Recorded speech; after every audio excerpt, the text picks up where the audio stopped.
Chicago is in many ways, the end of the arc of Obama's search for self-identity. He arrived in Chicago just coincidentally within the same period as Michael Jordan got to Chicago and became the most famous athlete in the world. Oprah Winfrey arrived in Chicago and became the most famous celebrity in the world in some ways. And Barack Obama, who was anonymous, also got there in the early 80s, mid 80s.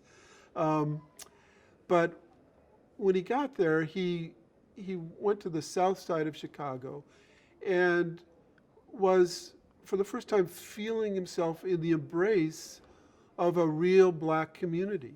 That was essential to his whole search. Finally, it was there. He worked as an organizer with poor people in the deep south side of Chicago.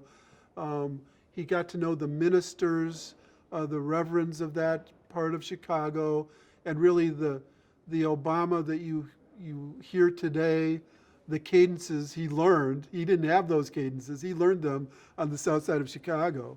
He has two speeches. One is sort of a professorial, academic, constitutional lawyer speech, and the other is an emotional speech.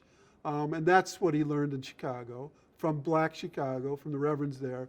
There were all of these women, older women that he worked with, who embraced him much like the secretaries did in New York, and he felt that warmth, and really, for the first time, probably felt fully part of the African American community in the United States, and that's what Chicago gave him, is that sense, at last, of home.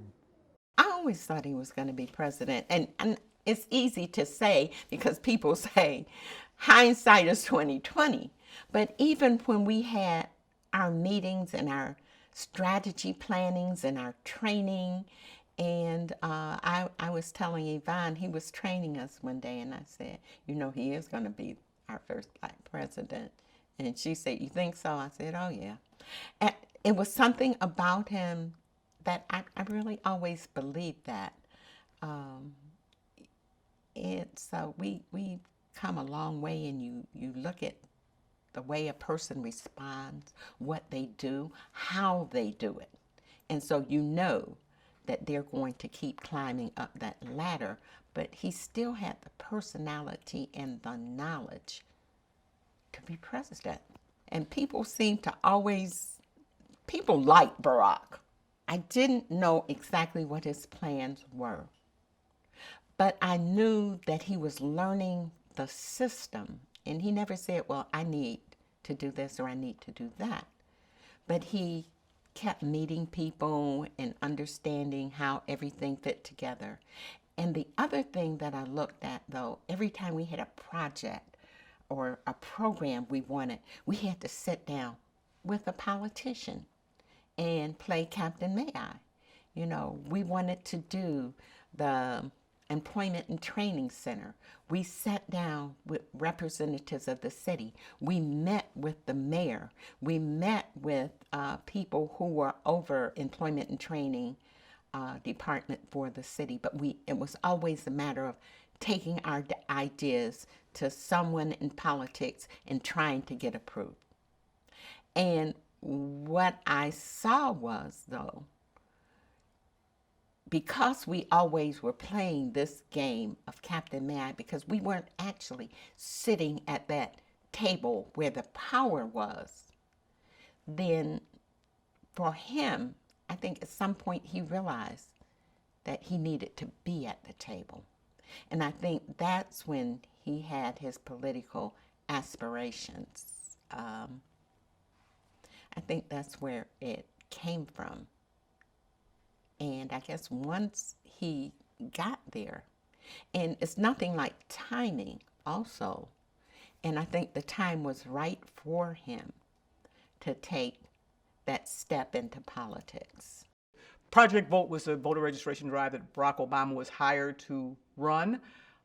He came in, I think, after he'd been at Harvard, and brilliantly got to know the city, got to understand the politics of the city and got to figure out, and he was brilliant at understanding the politics of the city and the strategy that he needed to do to get folks registered and to raise the bar and the energy around Black political empowerment in a way that we hadn't seen since Harold Washington. The man was brilliant at strategically thinking about all the things he had to do, all the steps he had to take to get to that grand prize in the White House. He knew he had to not only understand community organizing, but political organizing.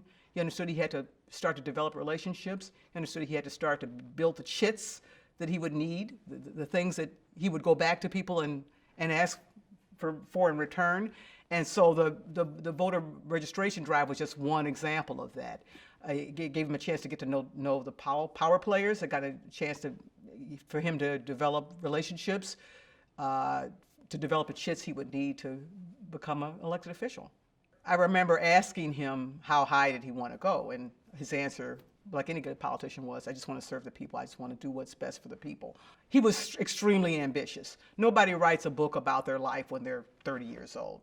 Nobody comes from Harvard and Columbia and comes to the south side of Chicago to do some organizing for some little community group you never heard from unless he's got a plan. Nobody runs for Congress when he's as young as he did unless you have a plan. So I think he knew he wanted to get as high as he could. President, I don't think anybody thought that was coming, certainly not at the time that I first met him.